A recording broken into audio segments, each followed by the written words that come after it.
বিসমিল্লাহির রহমানির রহিম। আসসালামু আলাইকুম। চাল কুমড়ো তো খেয়েছেন অনেকভাবে, চলেন আজকে চাল কুমড়োর চাকলি ভাজা খাই।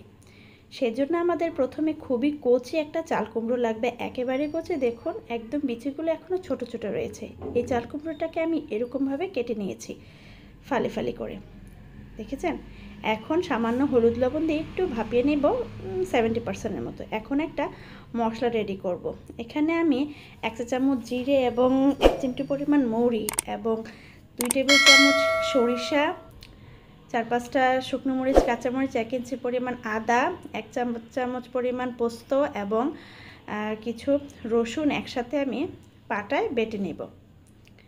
বাটা হয়ে গেলে দেখুন আমি এরকম করে বেটেছি, যতটা মিহি সম্ভব ততটা বেটে নিয়েছি। এখন 1 কাপের মতো পেঁয়াজ নিয়েছি, পেঁয়াজটাকে হলুদ এবং লবণ দিয়ে খুব ভালো করে কচলে কচলে মেখে নরম করে নিচ্ছি।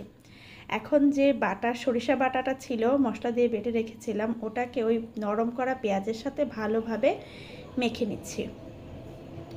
আপনারা চাইলে এই অবস্থায় এটাকে সামান্য তেল অথবা পানি দিয়ে 4-5 মিনিটের জন্য কড়াইতে কষিয়ে নিতে পারেন, যদি সরিষার কাঁচা ফ্লেভার পছন্দ না হয়।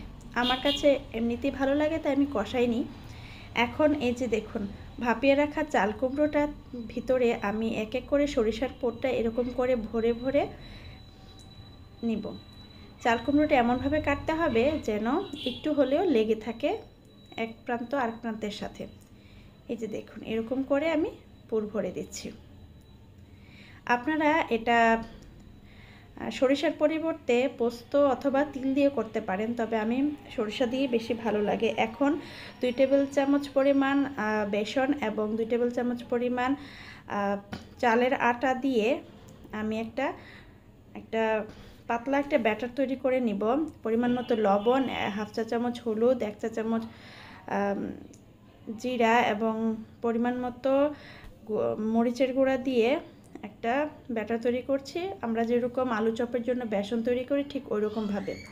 এখন ওই পুর ভরে রাখা চাল কুমড়োগুলো এই ব্যাটারে চুবিয়ে চুবিয়ে তেলে ভেজে নিব। এই যে দেখুন এরকম করে দিয়ে দিয়ে আমি তেলে ভেজে নিচ্ছি। বিশ্বাস করবেন এই ভাজাটা, চাল কুমড়োর এই চাকলি ভাজাটা আসলে এতটা মজা হয়, গরম গরম ভাতের সাথে খেতে কিন্তু অসাধারণ লাগে। আপনারা অবশ্যই একবার হলে ট্রাই করবেন। ট্রাই করে অবশ্যই আমাকে কমেন্ট করে জানাবেন যে আপনাদের কাছে কেমন লেগেছে। এই যে দেখুন কীরকম একদম হয়ে গেছে। চাল কুমড়োটা অবশ্য 80% ভাপানো ছিল, যার কারণে বেশি একটা সময় লাগেনি।